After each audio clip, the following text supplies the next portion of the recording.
como providência de Deus também, que o nosso tempo seja pouco, mas também bem utilizado, que o Senhor venha fazer em nossos corações e dar-nos toda a sabedoria necessária para bem acolher a vontade de Deus em nossas vidas, aquilo que Ele vem nos revelar, ou que vem nos acrescentar, fortalecer o nosso coração, diante daquilo que a gente já sabe ou que vem a conhecer. Para mim é uma alegria, estar aqui, poder partilhar um pouquinho da minha vida pessoal. O meu nome é Irmã Ada Maria.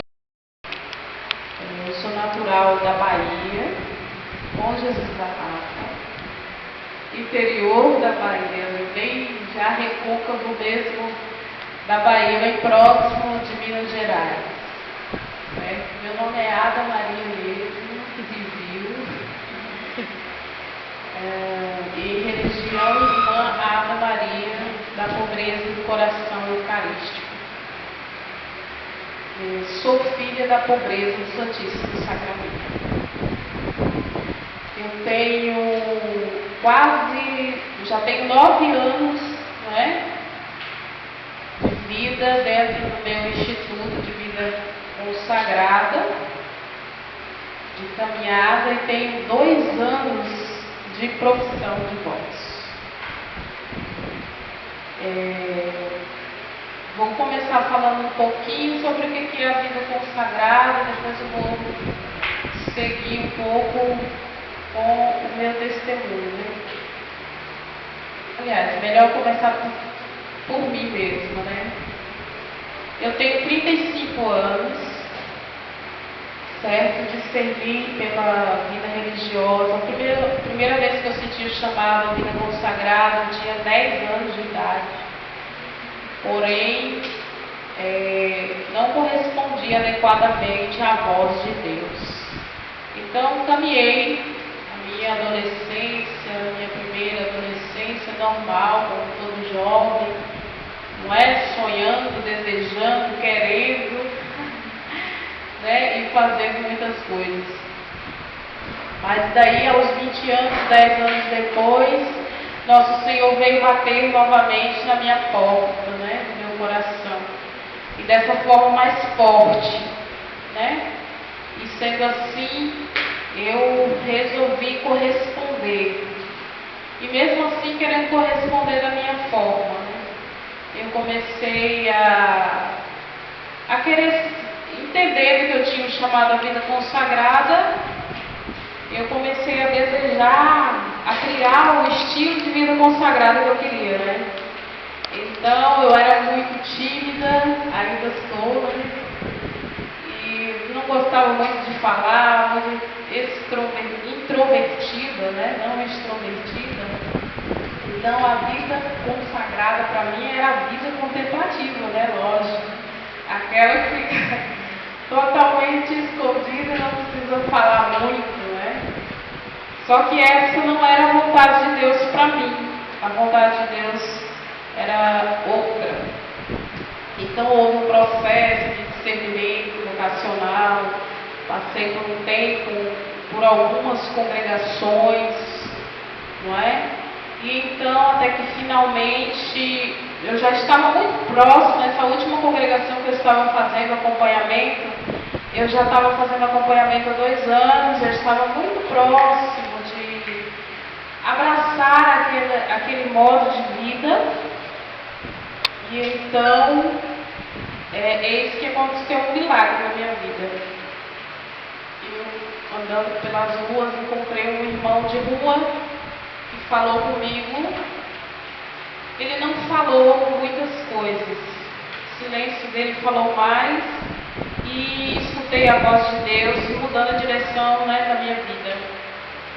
Encontrei e quis dar uma moeda para ele. Ele disse que não era o meu dinheiro que ele queria, E a essas palavras eu compreendi que era a minha vida, era o dom de mim mesmo. Só que não compreendi claramente, Eu demorei um pouco para assimilar. Então, assim, eu nunca fui dada, né, a atenções, assim, ao pessoal de rua, essas coisas, não. Não era assim, não era o meu estilo, não era eu. Eu passava e era normal, né, encontrar, como todo mundo hoje passa, é normal encontrar os irmãos na rua, né, os pobres nas ruas, né, e tentava até achar a resposta para aquelas realidades. Eu estou falando muito brevemente, né, tirando muitos detalhes, viu, gente? Porque se eu entrar em detalhes aqui, a história fica longa. Então, daí, a partir de então, graças a Deus, eu tinha um diretor espiritual que me acompanhava e expondo essas realidades, ele comigo e a minha orientadora vocacional me ajudou a discernir que Deus mostrava verdadeiramente, logo no momento onde eu estava bem certa da minha resposta para Deus, da minha resposta de amor mesmo, né, de gratidão pela eleição da minha vida, o caminho certo a seguir. E então foi um outro processo, e aí com 26 anos, com 24 anos, né, eu na verdade já conhecia a toga, então com 24 anos eu comecei a frequentar, enfim. E daí passei pelos processos todos e aos 26 anos eu ingressei ao Instituto. E graças ao bom Deus, né, estou aqui muito bem, feliz e realizado com a minha vocação, com aquilo que Deus preparou para mim. Com as lutas, com as dificuldades, né, que teria em qualquer outra vida, em qualquer outro estado de vida, em qualquer missão. Mas eu tenho muita alegria, assim, porque o que eu mais desejava era justamente isso, encontrar a vontade de Deus e fazê-la, independente do que isso iria me custar. Era esse o meu pensamento quando eu pensava, eu quero dar a minha vida, ofertar a minha vida a Deus. Quero ofertar todo o meu ser, independente daquilo que isso venha me custar mais tarde. Então, com esse coração muito aberto, né, e muito desejoso, nosso Senhor se dignou apresentar qual era a vontade dele. Até o momento presente, não tenho nenhuma dúvida da minha vocação própria para esse instituto, né, para essa vida de adoração e reparação ao Santíssimo Sacramento, né, de amor aos pobres, de amor a Deus acima de tudo, de buscar dar glórias a Deus com a minha vida, com os meus esforços, né? Contando sempre com a graça de Deus, contando sempre com aquilo que Ele pode me dar, reconhecendo sempre mais a minha pequenez, o meu nada, né? Que sem Ele nada eu posso realizar, e a cada dia é um novo passo, a cada instante é uma novidade, né? Porque o Espírito Santo ele é criativo, é recriador. Então os dias de uma mulher consagrada não são iguais, embora pareça, né? O hábito é igual, né? A casa é a mesma, né? Todos os dias ali, mas sinceramente, tem dia que a gente não deseja sair de casa, porque a gente vinha falando isso do caminho, né? Tem dia que a gente não deseja sair de casa, porque cada dia é único, cada dia há uma sede nova de se viver. Há um desejo diferente, né, de querer estar com Ele de uma forma diferente. Cada dia a gente quer cada vez mais superar o dia que passou em amor, em gratidão, né, em transformação, ser renovadas, recriadas e mergulhadas nele, né? Claro que isso tudo requer um grande esforço, né, um sacrifício, suas exigências, né? Seja no âmbito comunitário, no âmbito missionário, tudo na vida se exige algo de nós. E o que faz a diferença é justamente a nossa disponibilidade a escuta, né, a nossa retidão de coração, quando eu quero escutar Deus, né, verdadeiramente, né, o que Deus tem para mim, essa retidão, essa honestidade com Deus na minha oração, e isso faz uma grande diferença, mesmo que aparentemente as coisas nos mostrem, né, visivelmente, coisas contrárias, né, àquilo que a gente aspira. Porém, tudo concorre para o bem daqueles que amam a Deus, como diz a palavra de Deus. E eu vou falar um pouquinho sobre esse mistério da vida consagrada, bem brevemente. Eu trouxe um texto que eu acho muito belo, que está na Liturgia das Horas, no início das leituras.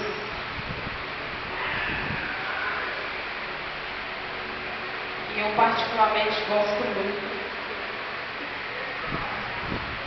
Que é um pedacinho mesmo do Perfecti Caritatis, do decreto, né, do Concílio Vaticano II. Vai falar o que a Igreja ensina, o que a Igreja pede acerca da vida consagrada. O que a Igreja entende, né? A Igreja segue seu único esposo. Falar disso primeiro, logo eu passo para o nosso carisma especificamente. Desde os primórdios da Igreja existiram homens e mulheres que, pela prática dos conselhos evangélicos, se propuseram a seguir a Cristo com maior liberdade e imitá-lo mais de perto, levando cada qual a seu modo uma vida consagrada a Deus. Muitos dentre eles, movidos pelo Espírito Santo, ou passaram a vida na solidão, ou fundaram famílias religiosas, que a Igreja, de boa vontade, acolheu e aprovou com sua autoridade. Assim surgiu por desígnio de Deus uma admirável variedade de comunidades religiosas, que muito contribuiu para que a Igreja não apenas esteja qualificada para toda boa obra e preparada para o exercício do seu ministério, para edificar o corpo de Cristo, mas também enriquecida com os vários dons de seus filhos, se apresente qual esposa enfeitada para o seu marido, e através dela se manifeste a multiforme sabedoria de Deus.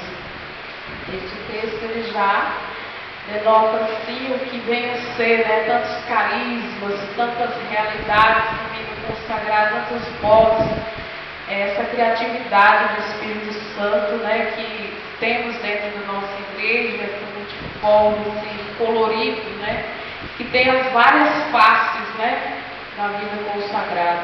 Então aqui está bem claro, bem específico, que nos explica bem a igreja, nos ensina bem por quê, né? Que às vezes a pessoa olha, não, mas eu só conheço a freira usa hábito. Outro dia alguém me perguntou, eu estava numa missão no interior do Pernambuco, alguém virou e falou assim, mas freira usa hábito escuro? Sim, usa sim, né? Não, a pessoa desconhecia essa realidade, né? Então às vezes, né, existem ainda pessoas que estão acostumadas com um jeito, né? E aí com algumas novidades, algumas reformas atuais, né? Não é comum as freiras usarem hábitos, né?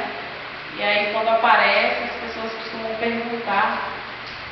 E a igreja orienta dessa forma, nos mostra, né, a beleza que é a igreja com a vida consagrada, como que a igreja se alegra, né, com esse dom de vidas ofertadas. Então, em tão grande variedade de dons, todos os que são chamados à prática dos conselhos evangélicos e os professam com fidelidade, consagram-se de maneira especial ao Senhor, seguindo a Cristo, que sendo virgem e pobre, redimiu e santificou os homens pela obediência, até a morte de cruz. Movidos assim pela caridade que o Espírito Santo derramou em seus corações, vivem cada vez mais para Cristo e para o seu corpo, isto é, a Igreja.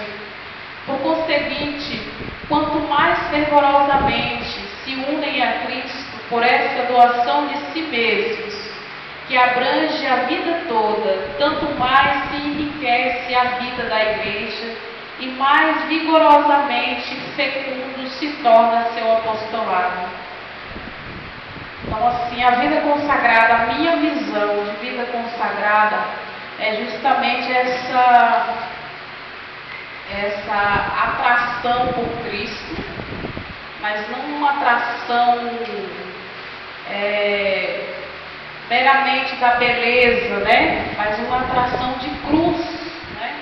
Uma atração estranha, né? Eu digo isso sempre, uma atração que vai me levar ao suplício. E eu estou certa disso, eu não sou inconsciente disso. Isso é claro para mim.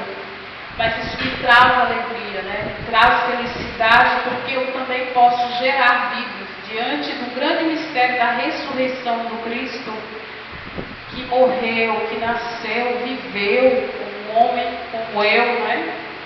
E viveu, olhou a beleza desse mundo também. Claro que não com os meus olhos de pecado, mas com os olhos de homem, né? Humano. Soube se ofertar livremente. E é com esse olhando para Cristo é que somos atraídos por essa entrega, né? Somos atraídas e atraídas a fecundar. O fim da vida consagrada não é ali a cruz, não é? É justamente aquele grão de trigo disposto, porque tem que haver essa disposição interior, essa retidão de coração, do chamado, daquele que é chamado, e todos nós, né, somos chamados à santidade, universalmente falando, todos nós. Agora nós temos só que discernir esse caminho belo, que caminho fecundará a minha santidade e trará frutos abundantes para a Santa Mãe Igreja. E aí é onde entra a grande beleza, né? O que me atrai é justamente essa atração estranha que me leva a morrer e fecundar ao mesmo tempo, né? Como nosso Senhor ensina, né? Se o grão de trigo que cai na terra não morre, ele não dá fruto. Então é como se fosse um grão inútil. E toda vez que eu meditava nessa palavra, eu pensava, eu não quero passar por essa vida inutilmente, só com as coisas daqui, só com os meus sonhos próprios, com o meu egoísmo pessoal. Mas eu quero realmente dar os frutos que se necessita, que o Senhor me pede para a Igreja de Deus. E a resposta que nós temos é essa alegria da Igreja, né? A Igreja se alegra com a vida consagrada, a Igreja rejubila-se, né? Com o sim de tantas almas dispostas, almas que desejam realmente se consagrarem a Deus totalmente por um bem maior, por amor ao seu reino, para instaurar o reino de Deus. E o grande motivo da nossa fidelidade é justamente o Cristo, esse olhar em Cristo, esse olhar fixo, esse olhar que não sai da pessoa de Jesus, porque Ele é o casto por excelência, o pobre por excelência, o obediente por excelência, e nós temos nos santos evangelhos, né, nos sinóticos, aí uma série de exemplos, né? Exemplos assim de sobra dessa castidade, dessa pureza que nós precisamos nos configurar figurar dessa obediência, dessa pobreza de Cristo, né? E nós vemos assim em gestos, em atos, em palavras, tudo. Aquele Deus que, sendo tudo, né? Que Criador de tudo, se esvaziou, se fez pequeno, né? Se fez grão de trigo para fecundar a nossa terra, a terra do nosso coração. Então, olhando para esse Cristo que nos atrai, nos chama e também nos dá, é a causa da nossa fidelidade diária, né? E aqui nós, como não lembrar, né, da Eucaristia, que Ele quis ficar conosco para nos alimentar, para permanecer ao nosso lado, para que nós, na nossa limitação tão grande, necessidade, né, de estarmos acompanhados, podemos ali olhar e saber, né, onde irmos, ir à capela, olhar para Jesus e perceber a sua presença e dizer: eu quero, eu continuo, eu quero recomeçar, ajuda-me. E sentir seu coração aquecer, porque aquela pessoa ali, aquele coração pulsa com o teu. Os membros de cada instituto recordam antes de mais nada que, pela profissão dos conselhos evangélicos, responderam a um chamado divino, de forma que não apenas morrendo para o pecado, mas também renunciando ao mundo, vivam exclusivamente para Deus.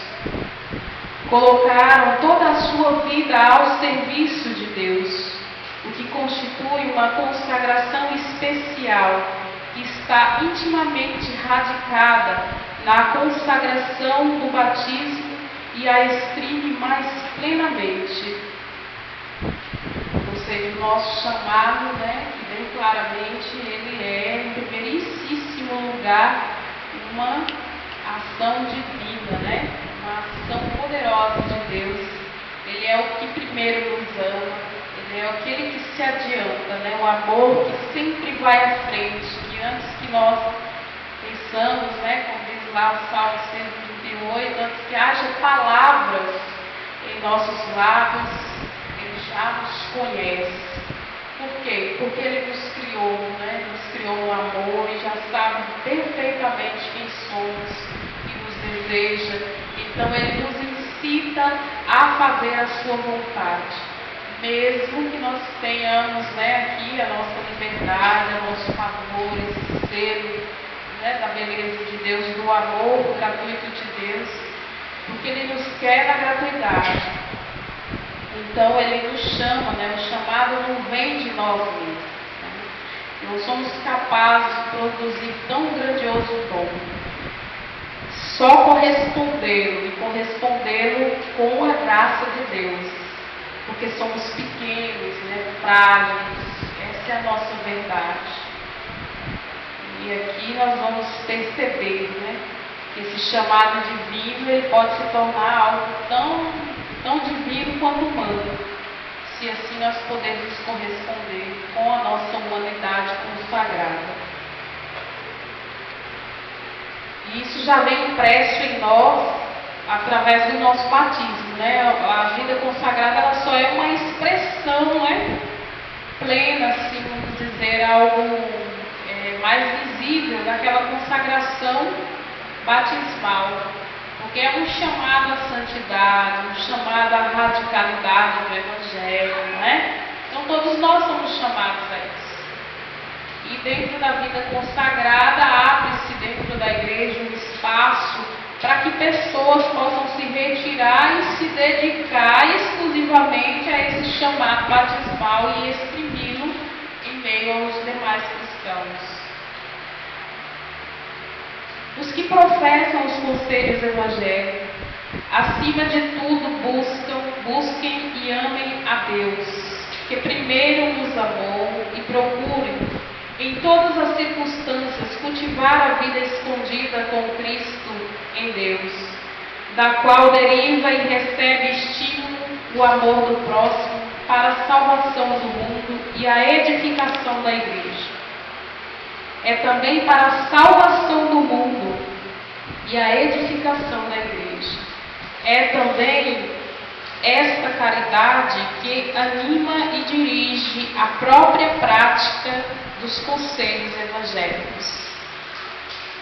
A caridade que os religiosos professam por causa do reino dos céus deve ser considerada como um precioso dom da graça, liberta de modo singular o coração do homem para que se inflame mais na caridade para com Deus e para que com todos os homens. Por isso ela é um sinal peculiar dos bens celestes e um meio eficacíssimo para levar os religiosos a se dedicarem generosamente ao serviço de Deus e às obras de apostolado. Assim, eles dão testemunho perante todos os fiéis cristãos daquela admirável união estabelecida por Deus e que há de manifestar-se plenamente na vida futura, pela qual a Igreja tem a Cristo como seu único esposo. E finalizando esse documento, esse decreto da Igreja, mostrando o que eu acabei de dizer, que é esse sinal, é um sinal visível de uma realidade invisível, como se a vida consagrada ela trouxesse para os demais cristãos uma verdade escondida, naquele modo de viver, naquela caridade, naquela dedicação peculiar às coisas do alto, E assim os demais cristãos eles vão percebendo ali, por exemplo, nos votos, pode perceber ali a renúncia desse mundo, ver o que é passageiro desse mundo, o voto de pobreza, voto de castidade, percebe-se que os prazeres desse mundo são passageiros, tudo é efêmero, Então, dá para perceber que essa obediência total a Cristo, a não submissão a este mundo, a não buscarmos os nossos impulsos e assim prosseguirmos em caridade e santidade conforme o nosso chamado e aquilo que Deus nos chamou. Isso é ordinariamente o que é a vida consagrada, um condensado, essa carta ela é linda, esse decreto que condensa tudo ali o que vem a ser, o que a Igreja exprime, da vida consagrada em si, para nós que somos Igreja. No nosso carisma, nós somos chamados, como vocês ouviram aqui, a Igreja, a vida consagrada, ela tem suas faces, e ela traz em si a face de Cristo, revela a face de Cristo. No nosso carisma, nós revelamos, buscamos essa configuração à pobreza de Jesus Cristo. É uma característica de Cristo que nós buscamos configurar, é a pobreza de Jesus, que a encontramos no Santíssimo Sacramento, escondido, Ele que é Deus, Rei, Senhor, homem, e que está sentado à direita do Pai, homem como nós, se esconde, um pedacinho de pão e se torna vulnerável, ali às nossas mãos de pecadores, que se deixa, ser conduzido por nós, enfim, e tratado das milhões de formas, até muitas vezes formas que inadequadas, por causa da nossa limitação. Não damos glória a Deus como deveríamos, não somos tão amáveis assim com a presença do nosso Senhor. Quantas vezes esquecemos e Ele, no silêncio, nos sacrários, nos tabernáculos, não faz questão, de ir lá, olha, vocês não estão falando comigo, olha, você passou agora na frente do sacrário e não fez bem, não fez fez a reverência, né? Você não estava assim, não. O Senhor, Ele é aquele coração manso e humilde, né? Que está ali claramente, rasgadamente no Santíssimo Sacramento. Embora ali no Santíssimo Sacramento, como a igreja ensina, né, não esquecendo disso, ele está glorioso, vivo, ressuscitado, né, mas escondido, com toda a sua glória, com todo o seu esplendor escondido. Aquele mesmo mistério que nós podemos meditar, que nos traz muito a encarnação de nosso Senhor, Deus que é, o Deus Criador, o Verbo de Deus, que se fez carne no seio virginal humano. Esse mistério acontece em nosso meio, né? Em cada santo sacrifício da missa, né?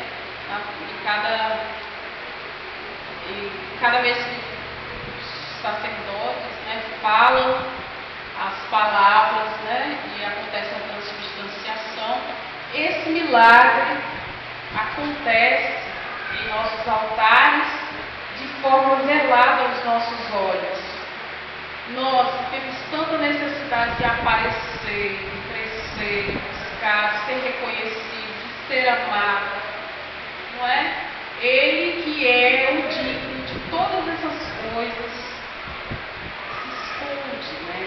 Com toda a sua realeza, né? Com toda a sua beleza, e Ele é o mais belo dos belos dos filhos dos homens, né? Como a igreja, como a Sagrada Escritura descreve, né? Porque a Sagrada Escritura fala dele do começo ao fim.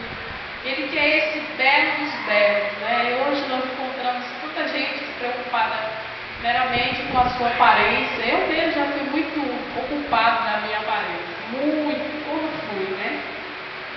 E é por isso que hoje nosso Senhor vem transformar, né, essas inclinações de vaidade, né, para que dê glórias a Ele toda a glória, todo louvor, né, toda adoração. Então é essa face do carisma, né, como diz lá em João 4, eis que os adoradores que o Pai procura, né, aqueles que adorarão em espírito e em verdade. E em verdade a gente busca em espírito manter o nosso coração adorante, né, sempre, em todo tempo, em todo lugar, né, um exercício, e em verdade nos nossos trabalhos apostólicos, né, no zelo pela Sagrada Liturgia, e assim sucessivamente. A nossa vida é consagrada assim, é vivenciada assim. E a segunda parte é Mateus 25, né, que é os pobres, né? Buscamos o pobre dos pobres entre os pobres. E parece uma missão impossível. Aquele filme que é muito engraçado, é uma missão impossível, né? A pessoa soa, né? E nunca chega parece que nunca chega, né? Mas na verdade nós damos testemunho de que Ele está realmente entre os pobres, né? Cada filho, filha da pobreza, depois eu vou passar para a irmã Rubem falar um pouquinho da experiência dela pessoal, traz em si marcas claras dessa presença, né? Testemunhos claros dessa presença dos pobres entre os pobres, dos pobres entre os pobres, e desse Deus real, vivo, ressuscitado, escondido, né? E que realiza tantos milagres em nossa vida. Então, não vou falar, né? Porque senão é muito assim, não dá para falar. Só uma experiência verdadeira mesmo pode nos trazer essa realidade, né? Então, quando nosso Senhor diz lá, né, eu era nu e me vestistes, estive fome e me deste de comer, tive sede e me deste de beber, né, era muito. E tanto, ele é tão velado, escondido, que aqueles bem-aventurados perguntam, mas como foi isso? Também os mal-aventurados vão perguntar, como foi que nós te negamos isso, não é? de tão escondido que ele está em sua pobreza, né? Que ele é o pobre dos pobres, né? Nós buscamos configurarmos essa pobreza de Jesus. Não é uma adoração à pobreza, não é uma exaltação à pobreza, mas essa pobreza, dessa kenosis, né? Que sabe renunciar, que tem tudo, que pode tudo, né? Que sabe tudo, mas que se abaixa, que se humilha, que se faz o servo dos servos, né? Que se faz pequeno, que se faz aquele que vai além, que se adianta sempre no perdão, no amor, né? Na partilha.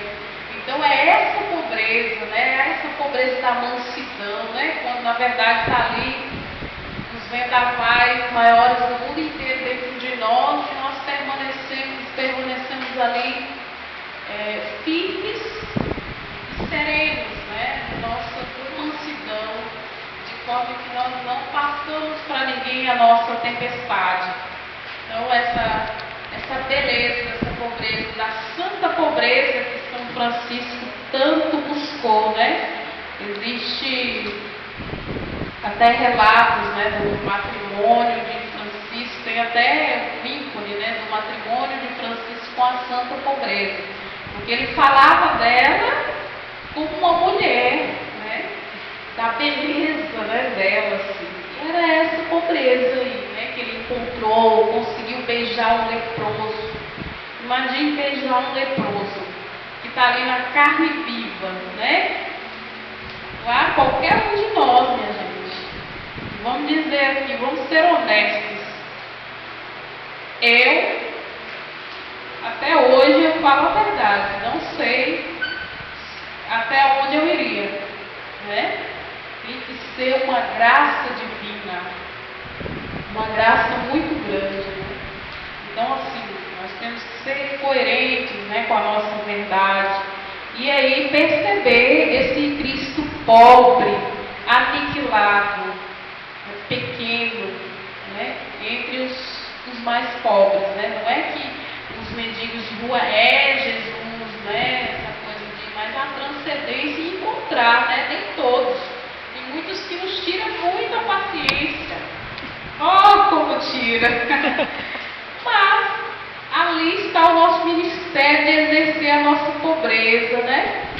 A nossa humildade, de suportar as dificuldades por amor, e se adiantar em amor, em paciência, né? Em perdão e misericórdia, que é aquela misericórdia que nós experimentamos no altar. Então, eis aqui um pouco da face, né? Claro que aqui não está tudo, né? Porque é difícil de verbalizar, mas está aqui basicamente que vem a ser as características que o nosso carisma traz de Cristo Jesus, né? Que faz manifesta ao mundo, né? Eu gostaria que a irmã tocasse aí uma música. Uma música surpresa, pode ser do Espírito Santo, só para o nosso coração se colocar à disposição, antes das perguntas e de que ela venha falar um pouquinho dela, à disposição desse Deus tão pronto, que se adianta tanto em amor, colocar o nosso coração diante daquele que sabe, que nos conhece profundamente, que vem ao nosso encontro sempre, que jamais fecha os ouvidos ao nosso clamor, e suplicar as graças necessárias para corresponder aos apelos que há em nosso coração. Ainda que esses apelos hoje, atualmente, nesse dia, sejam apelos escondidos, velados, dentre deles também possamos experimentar nossa pobreza também e apresentar o nosso nada a Deus, para que Ele venha dar-nos a clareza, a sabedoria, a luz para os nossos passos e ensinar-nos a ter esse coração aberto, disponível, um coração sempre disposto a dar ao outro aquilo que realmente é mais caro de mim, mais perfumado, aquilo que é mais precioso de mim mesmo, que seja para o outro, né? Aquilo que é da minha beleza, os meus dons, aquilo que Deus me deu de mais belo, que seja para aqueles que necessitam, sejam esses que convivem comigo, né? Aqueles que de alguma forma eu devo me relacionar nos trabalhos, nas faculdades, onde quer que eu venha passar, de fato eu seja aquele perfume de Cristo que São Paulo declara, aquele perfume que muda, né? Que exala, e assim todos aqueles que respirarem esse perfume da doação da minha vida sejam também tocados e impelidos a olhar para o Cristo e dando o coração totalmente a Deus nesta canção. Vamos pedir a Ele essa graça, dessa sabedoria.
voz de Cristo, ela nos desafia e nos leva ao caminho da cruz, um caminho muitas vezes doloroso, muitas vezes um caminho do abandono, da solidão, certos de que esta mesma vontade nos ampara em nossas dificuldades, em nossas lentidões.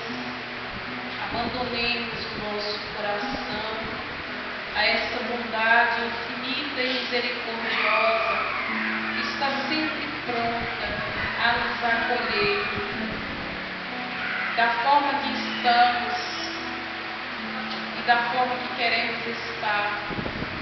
Tenhamos um coração sempre mais aberto a essa vontade misteriosa que está dentro do mistério das nossas almas e que nos traz tanta paz, tanta alegria para o nosso coração, um júbilo eterno que começa aqui e que não se acaba após a nossa morte.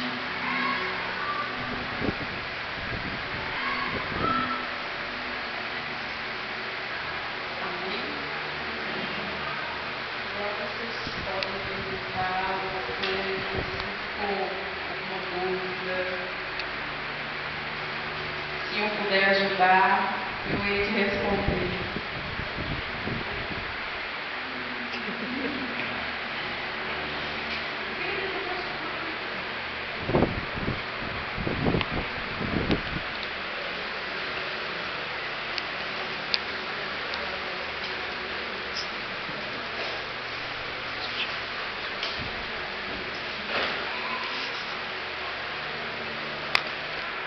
Eu não vou dizer, né, minha história aqui, porque é muita coisa, né?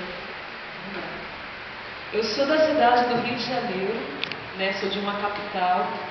Então também de uma certa forma minha história é bem diferente da história da irmã Ada, né? Quando ela falou que sentiu um chamado com 10 anos de idade, eu fiquei pensando assim, quando foi que eu senti esse chamado? Acho que eu já estava na vida religiosa já. Porque na capital é muita coisa acontecendo, muitas informações, muitas vozes, muitas oportunidades, muitas possibilidades.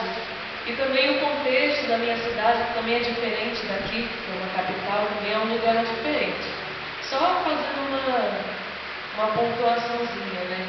Que eu fiquei pensando assim, meu Jesus, eu acho que eu acho que eu descobri meu chamado quando eu já estava na toca já, porque até entender, né, tanta coisa, né, mas você entende sim.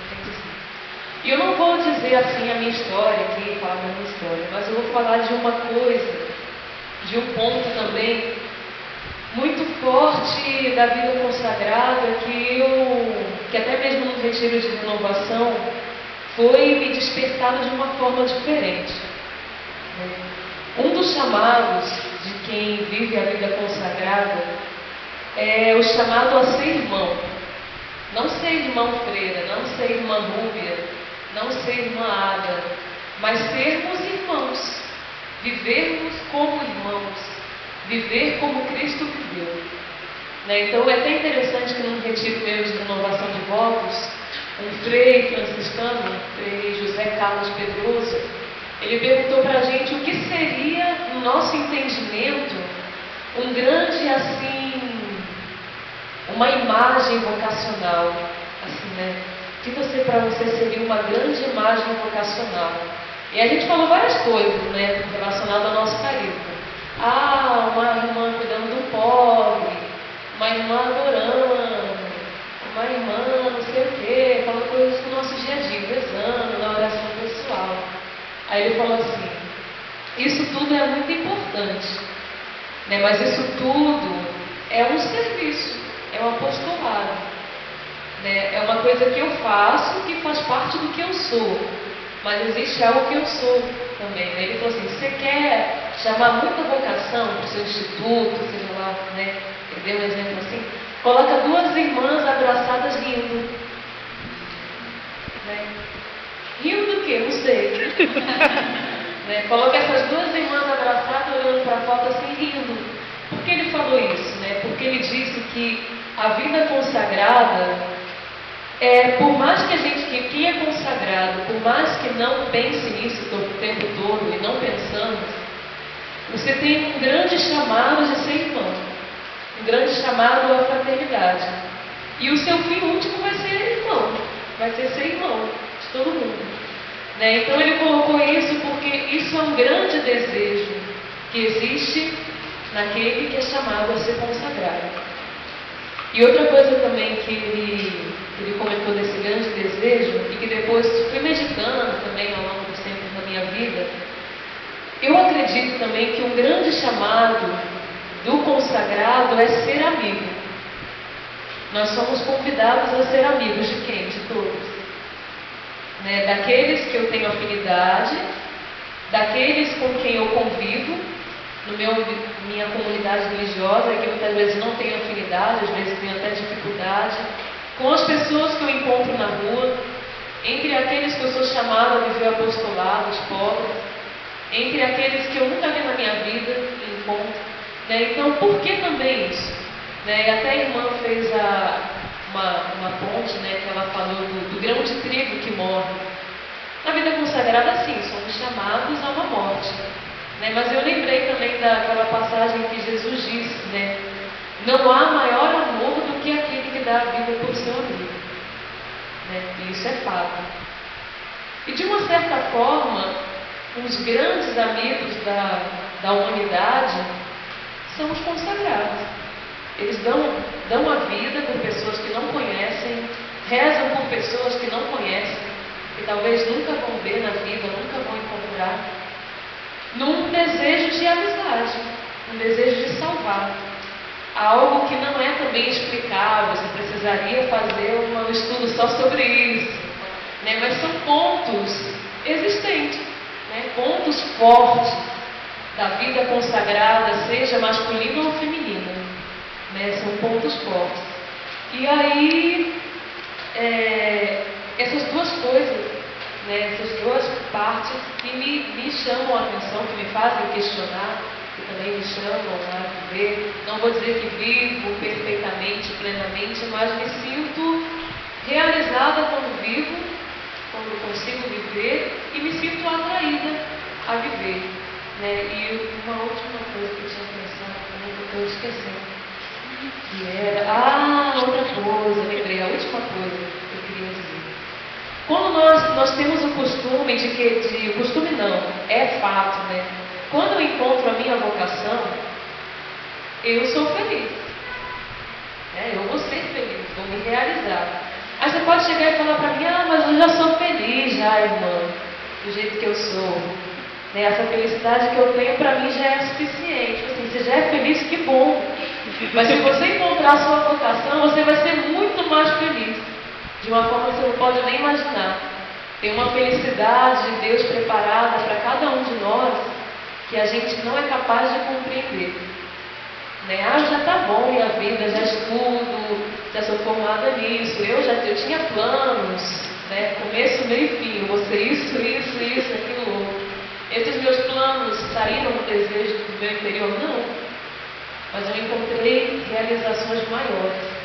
A ponto de eu dizer, será que se eu tiver a oportunidade de viver aquilo que eu queria tanto, será que eu vou querer hoje? Que não são coisas assim, fora da minha realidade hoje. São coisas que eu posso realizar, né, futuramente. Mas será que eu vou querer? Será que eu não vou querer sair em missão? Será que isso não vai ser mais... vai me chamar mais, me atrair mais? E eu ainda tenho medo de achar que sim. Né? Ainda tenho esse medo de ter a oportunidade de realizar aquele desejo e dizer não. Né? Por quê? Porque tem algo maior que vai me realizar mais. Então é isso que eu queria dizer de final, né? Você já é feliz? Que bom. Mas você pode ser muito mais feliz. Como? Só Deus vai responder. Né? Através também do seu ouvir e do seu sim. E dispor. Né? A arriscar, perder, ganhar. E ganhar sempre mais.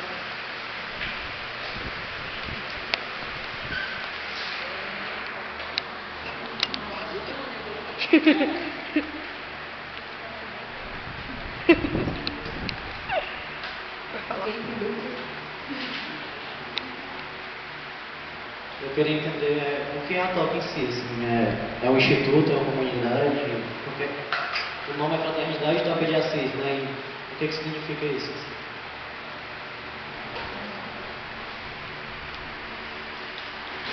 A Toca de Assis é o princípio do que nós somos hoje, né? A Toca de Assis surgiu primeiro, em 1994. Em seguida, esses jovens que iniciaram o que é, vocês veem, a nossa vida apostólica e até mesmo a nossa vida de oração, eles sentiram um chamado. Eles quiseram ser mais felizes, né? Então eles sentiram um chamado de consagrar-se a Deus. Então iniciou primeiro a parte masculina, que é os filhos da pobreza do Santíssimo Sacramento, são os filhos da pobreza do Santíssimo Sacramento, e alguns anos depois surgiu o desejo entre as mulheres, que surgiram as filhas da pobreza do Santíssimo Sacramento. Esses dois caminhos são antigos, só o nome que não é conhecido, né? O nome mais conhecido é a Toca de Assis. Então o que é a Toca de Assis? A Toca de Assis é o nosso serviço à igreja. Nossa obra, nossa missão vista pela igreja. Quem é chamado a fazer... Quem é a Toca de Assis? Quem faz parte da Toca de Assis? A Toca de Assis não existe sem as filhas e sem os filhos da pobreza do Santíssimo Sacramento. Deus confiou ao nosso cuidado essa obra. Só que a Toca de Assis não é só nossa. Deus confiou a nós, não existe sem a nosso sim, mas Deus convidou outros para fazerem parte desse sim, que são leigos, né? Homens, mulheres, casados, jovens, idosos, aposentados, viúvas, solteiros, crianças, tem até criança que já se sente parte da Toca de Assis, sacerdotes religiosos, diocesanos, pessoas de outras congregações, outras comunidade Shalom, comunidade Vinde a Mim, partilham conosco essa missão. De quê? De sair às ruas, de estar com os pobres e de conviver com eles, dar de si e ali receber de Deus, receber Deus, encontrar Deus, ouvir Deus. E é uma realidade que passa por um caminho social, mas tem um fim espiritual. Né? Passa por uma realidade de dar, mas o fim você acaba recebendo muito mais. Então, na verdade, é assim, a Toca de Assis é uma missão aberta a quem quiser fazer parte, que é confiada às filhas da pobreza do Santíssimo Sacramento e aos filhos da pobreza do Santíssimo Sacramento, que são dois institutos de vida consagrada. Uma mesma raiz, né? Não temos o perfil de nova comunidade, temos um perfil de instituto de vida consagrada, mesmo semelhante, né? Nós somos jovens, né? Então às vezes parece que é tudo a mesma coisa, é muito próximo, mas existem pequenas diferenças, né? Que acho que até vocês devem, às vezes, estão fazendo, parece, mas não é. Às vezes parece que é, tipo assim, parece que é Shalom, mas não é Shalom, né? Parece que é... Não conheço muitas comunidades que tem aqui. Né? Parece que aquilo são novas, às vezes parece que aquilo não, mas não é a mesma coisa, porque tem uma pequena diferença do chamado, da nossa identidade, né? Daquilo que nós somos. Então, seria um outro assunto também, né? Mas nós somos um instituto de vida consagrada novo na igreja. Nós somos uma forma nova de algo que já é antigo, né? A vida consagrada.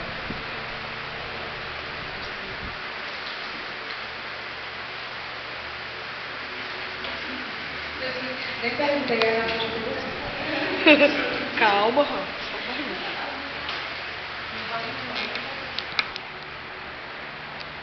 Boa noite.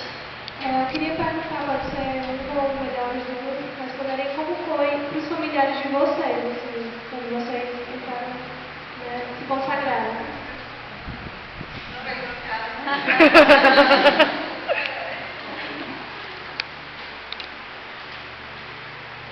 Normal. Normal, muitas rebeliões, mas não é? A minha mãe, da parte da minha mãe, eu fui a primeira ousada a sair de casa, porque eu sou de uma família de 8 irmãos. No mundo tinha outras vocações, né, que hoje, graças a Deus, já floresceram, já deram seu sim também, né, após mim, né? Mas, assim, eu fui a corajosa, porque nós temos esse estilo de família, muito junto, muito unido, né? Inclusive, eu tenho um irmão que ele é seminarista e até hoje, a grande dor dele é não poder passar os fins de semana com a família. Quando ele não pode fazer isso, para ele é uma grande dor, né? Então, assim, o começo foi estranho, difícil, mas eu fui muito aberta, né? Nós somos muito sinceros, assim, entre nós. Então, eu cheguei, reuni toda a minha família e disse, pum, né? Olha, eu estou me sentindo chamada a deixar.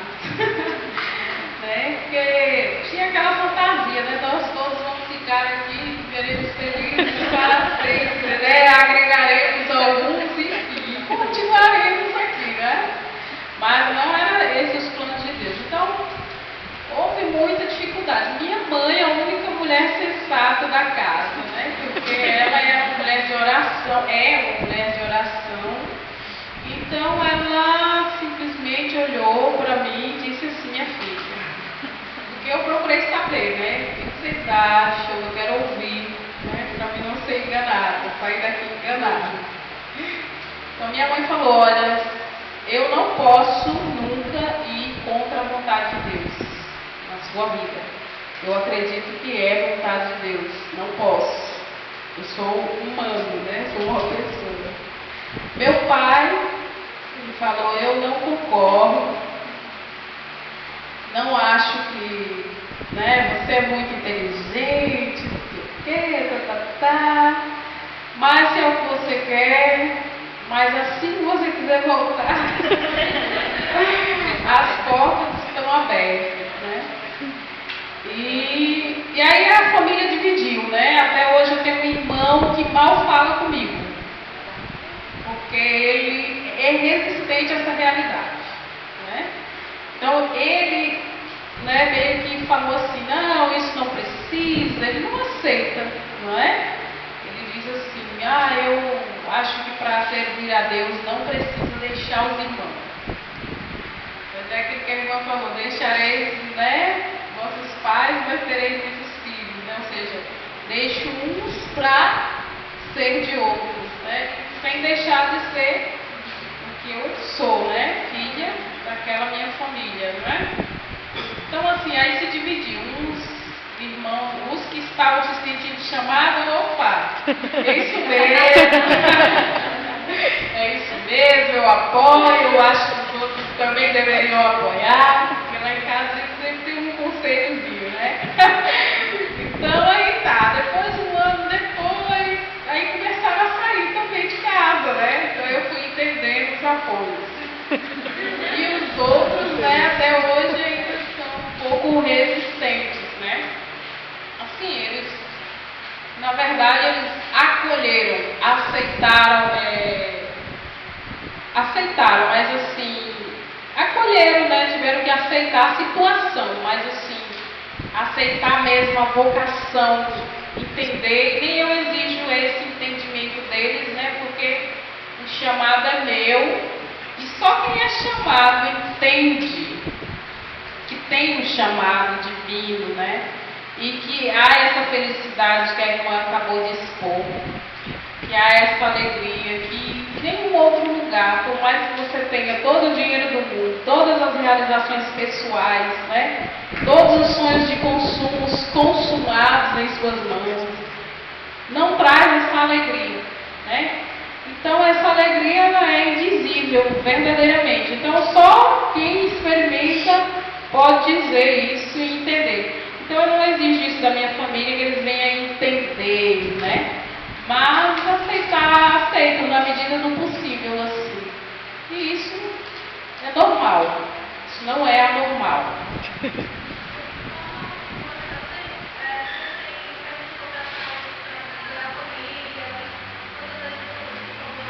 Uma vez por ano, 20 dias em casa, com a família.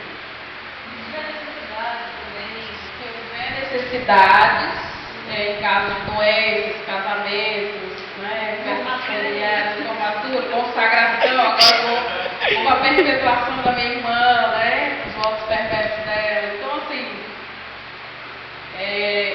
há as exceções também, né? Então não é um regime fechado, é semi-aberto.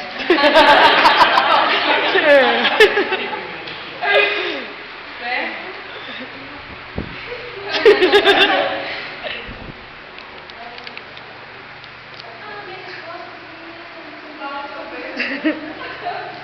A minha resposta a essa pergunta é assim: na verdade, no meu caso foi mais difícil a compreensão e até hoje ainda se tenta, né, o esboço, né, um rascunho de alguma coisa para entender. Porque a minha família são católicos, mas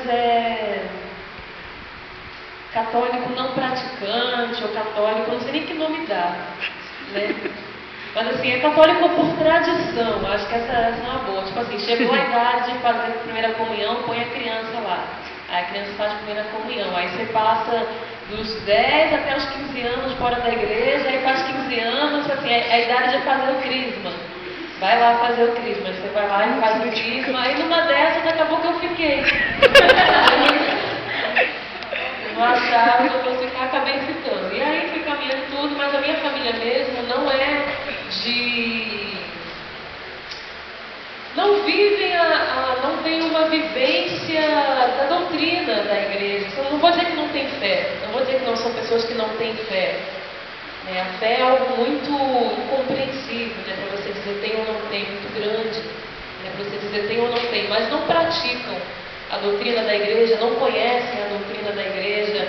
E a missa domingo, às vezes vai, às vezes não vai, não são pessoas que se confessam, então não são pessoas que entendem nem muito bem a vida de Jesus, para entender que eu queira seguir essa vida.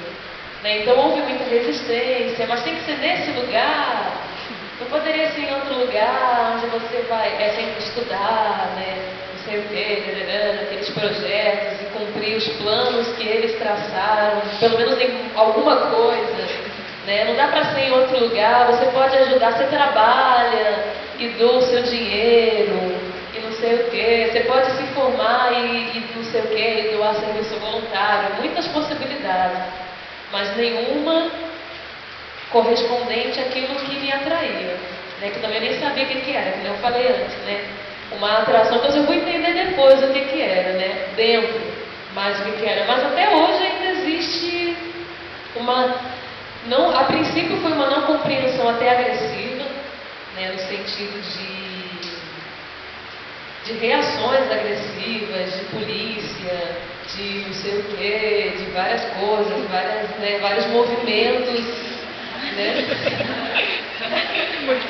E hoje, pelo menos assim, a polícia não está mais, mas assim, vem que eu de uma certa forma estou bem, estou satisfeita, né? Que eu vivo, né? Existe uma satisfação, né?